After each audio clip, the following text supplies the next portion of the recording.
আপনাদের ধারণা যে জ্যোতিষী আপনার ভাগ্য বদলাবে, আপনার কপাল বদলাবে, আপনি আশা মনে সব কিছু ঠিকঠাক না। দেখুন একটা কথা, আমি একজন অ্যাস্ট্রোলজার, আমি যদি আপনার ভাগ্য বদলাই তাহলে আমি কিন্তু এখানে বসে থাকবো না।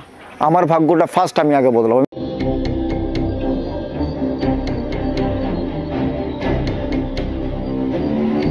নমস্কার, আবারও ফিরে আসা আপনাদের মাঝে। হ্যাঁ, আমি মণি ভাস্কর। আমার ইউটিউব চ্যানেলে আপনাদের প্রত্যেককে স্বাগত জানাই। ভালো থাকতে হবে, সেই ভালো থাকার রসবোধ এবং ভালো থাকার যে আনন্দ, সেই আনন্দটা আমি দেবো। কেন জানেন? আমি কারো ভাগ্য বদলাতে আসি না, কারো কপাল বদলাতে আসি না। প্রত্যেক ভিডিওতে একটাই কথা বলি, আমি আপনাদের পথ এবং দিশা দেখাও। দেখুন, জ্যোতিষ সাবজেক্টটা হচ্ছে এমন, কেন আমি জ্যোতিষ সাবজেক্টটা নিয়ে আজকে আলোচনা করবো। এটা টপিকটা কোনো রকম গ্রহ, কোনো রকম সাবজেক্টটা নিয়ে নয়, এটা শুধু একটা জ্যোতিষীকে নিয়ে আলোচনা করবো যে জ্যোতিষীরা কি করতে পারে। কেন এর আগেও করেছিলাম। আপনাদের ধারণা যে জ্যোতিষী আপনার ভাগ্য বদলাবে, আপনার কপাল বদলাবে, আপনি আশা মনে সব কিছু ঠিকঠাক না। দেখুন একটা কথা, আমি একজন অ্যাস্ট্রোলজার, আমি যদি আপনার ভাগ্য বদলাই তাহলে আমি কিন্তু এখানে বসে থাকবো না। আমার ভাগ্যটা ফার্স্ট আমি আগে বদলাবো। আমি একটা কথা বারবার বলি, আপনার গ্রহগত যে প্রবলেম সেটাকে জাস্ট গার্ড দেওয়া। ধরুন একটা বৃষ্টি পড়ছে, আপনি একটা গন্তব্য থেকে আর একটা গন্তব্যে যাবেন, কি করে যাবেন? নিশ্চয়ই ভিজে যাবেন না, তার জন্য একটা ছাতা বা একটা রেনকোট ইউজ করবেন। সেম একটা জ্যোতিষী আপনার ছাতা বা রেনকোটের মতো ইউজ করে। বৃষ্টি কিন্তু কেউ থামাতে পারবে না, সেরকম আপনার ভাগ্য কিন্তু আমরা কেউ বদলাতে পারবো না। আপনার কোন পথে সাকসেস, সেই পথটা, সেই দিশাটা একমাত্র আমি অ্যাস্ট্রোলজার আপনাকে পথ দেখাবো। বৃষ্টি পড়ছে, আপনি ওই পথে যাবেন, যেতে পারছেন না, একটা ছাতা নেবেন, যেতে পারবেন। সেম আপনার ওই পথ, আপনার চাকরি কি বিজনেস সাকসেস আছে, সেই পথটা আমি দেখিয়ে দেবো। যে না, আপনার চাকরি নেই, আপনার বিজনেস, বা আপনার চাকরি নেই, বিজনেস নেই, আপনার চাকরি আছে, বা আপনার সরকারি চাকরি, অমুক চাকরি আছে, আপনি চাকরি করতে পারেন, সেই পথটা আমি আপনাকে দেখাবো। সেই পথটা দেখানোর জন্যে একজন অ্যাস্ট্রোলজারের প্রয়োজন। কিন্তু ভাগ্য বদলে দেবে, বা আপনি অমুক মানুষকে চাই আপনার জীবনে ফিরিয়ে দেবে, বা আপনার সরকারি চাকরি হচ্ছে না, চেষ্টা করছেন, চাকরি পাড়িয়ে দেবে, এইরকম কিন্তু আজও পর্যন্ত কোনো দিন মিরাক্কেল ঘটেনি। মিরাক্কেল ঘটাতে পারে না। জ্যোতিষ সাবজেক্টটা সম্পূর্ণ একটা সায়েন্স। আপনার যোগে যেটা আছে সেটাই কিন্তু আপনাকে দিতে পারে, আপনার কপালে যেটা আছে সেটাই কিন্তু আপনাকে দিতে পারে, নট আপনার কপালের বাইরে বা আপনার যোগের বাইরে করে দিতে পারে। আপনি যখন আসেন, আমাদের বলা হয় গণৎকার, আমরা গুনিয়ে দেখি যে ধরুন আপনার যোগে কি আছে। ফার্স্ট আমরা দেখবো, ধরুন আপনি আমার কাছে এলেন, দাদা আমার সরকারি চাকরির যোগ আছে, বা চাকরি পাচ্ছি না, করিয়ে দিন। এটা নয়, আমার সরকারি চাকরির যোগ আছে কিনা, আপনি কি করলে সাকসেস পাবো, এটা একজন অ্যাস্ট্রোলজারকে প্রশ্ন করুন। যে আমার যোগে কি আছে, আমি কি করলে সাকসেস পাবো, এটা একজন অ্যাস্ট্রোলজার প্রশ্ন করুন। দেখবেন সে আপনাকে আপনার পথ দেখিয়ে দেবে। কেন বলছি জানেন? বহু মানুষ আমার কাছে আসছে, মানে শিক্ষিত সমাজে বাস করছে, কিন্তু প্রশ্নটা পুরো মূর্খদের মতো করছে। দাদা আমার চাকরি হচ্ছে না, চাকরিটা একটু করিয়ে দিন, সরকারি অমুক সরকারি চাকরি আমার চাই, আমি করিয়ে দেবো, ওটা কী করে?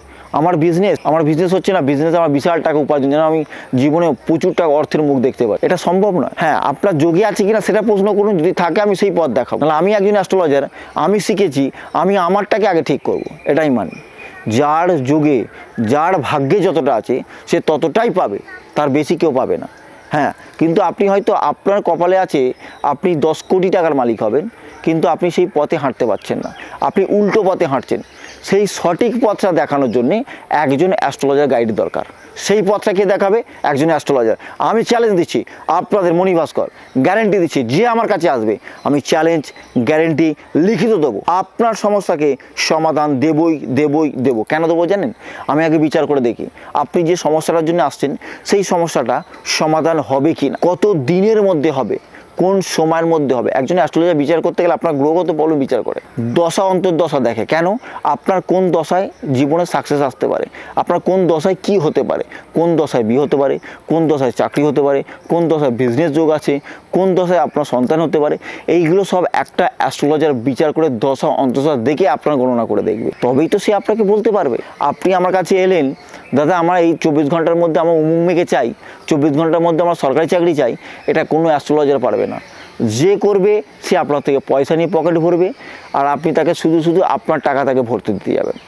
এই ভাবনা চিন্তাটাকে না নিয়ে সঠিক ভাবনা চিন্তা নিয়ে যান, যে আমি আপনার কাছে যাচ্ছি, আমার সমস্যাটা কোন পথে সাকসেস, আমার কি করলে জীবনে উন্নতি, আমার কোন সময় থেকে স্টার্ট, এইগুলো একটা অ্যাস্ট্রোলজারকে প্রশ্ন করুন। দেখুন আপনারা কোনোদিন ঠকবেন না এবং কারোর কাছে গিয়ে আপনারা অবশ্যই বিফল যাবেন না। কেন বলছি জানেন? কেন বহু মানুষ আমাদের কাছে আসে যে তারা আমাদের প্রশ্ন করে যে দাদা বহু জায়গায় গেছি, অনেক অর্থ খরচা করেছি, কোথাও সাকসেস পাচ্ছি না, শুধু ব্যয় করছি, শুধু টাকাটাই জলে দিয়েছি কিন্তু কোনো রকম সাকসেস পাচ্ছি না, কি করে হবে? এই ধারণাটা আপনারা যেদিন থেকে বদলাতে পারবেন, আপনাদের ধারণা যেদিন থেকে বদলাবে, আপনারাও সাকসেস পাবেন, আপনারাও সফলতা পাবেন এবং সঠিক অ্যাস্ট্রোলজার খুঁজে পাবেন। অ্যাস্ট্রোলজার বারবার বলি এটা সম্পূর্ণ সায়েন্স, এটা একমাত্র বিচার করে আপনাকে আপনার পথ দেখা, এটা একটা কাজ। রাস্তাকে সঠিকভাবে দেখানো এটা একজন কাজ। একজন গাড়ি চালক দেখবেন, আপনি গাড়িতে বসবেন, যে গন্তব্যে যাবেন সে আপনাকে পৌঁছে দেবে। আপনি রাস্তা জানেন, একমাত্র সেই জানে। সেরকম অ্যাস্ট্রোলজার জানে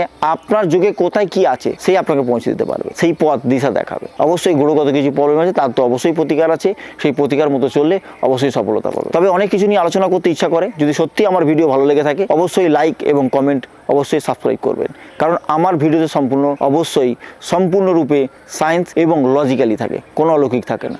ভালো থাকুন, সুস্থ থাকুন, আবার দেখা হবে। নমস্কার।